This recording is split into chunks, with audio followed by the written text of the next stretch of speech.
it obviously is a big question because it depends on the type of music, the style of music you're creating, and also the type of placements that are going to get received.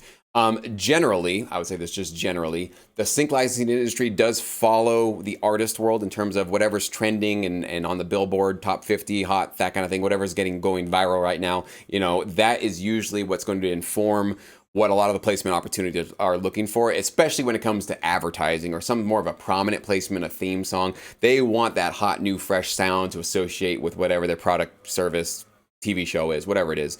But I will say there's a couple of golden rules I can say.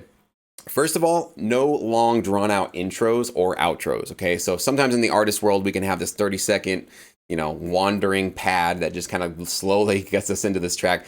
That's going to be useless in the licensing world. You're going to want to just get right into your track. And I say what you should do within 3 to 5 seconds, grab somebody's attention. That can be a drum fill. It can be a cool glitchy guitar sound, whatever it is.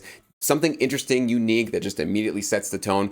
But even if you don't do something like that, just within 3 to 5 seconds, I should know the emotion we're going with. So sometimes producers will make this mistake where they'll go, okay, I'm going to have a verse that's happy and go lucky and just excited. And then when we get to the chorus, it's like sad and depressing. So like, well, that'll give me more options for more placements. No, usually it's not going to work out that way. What you need to do is each track should probably focus on one particular emotion. So if it's going to be happy, upbeat, give me all different types of happy upbeat, right? It can be a little subdued in the verses, so it's not like, whoa, over the top. So it's a little bit more subdued. We're kind of building. And then when the chorus comes, give us that celebration.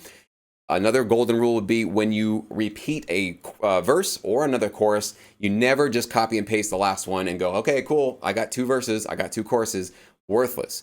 They can do that on their own, right? Everybody has a copy and paste function on their end. So all the music editors and supervisors, they can do whatever they need to do to your music. You don't need to do that for them. What you should do is create variations, right? So that next verse should be a little different than the first. New guitar lead, different drum pattern, new synth that gets popped in there, change up the rhythm a little bit, maybe go down to halftime.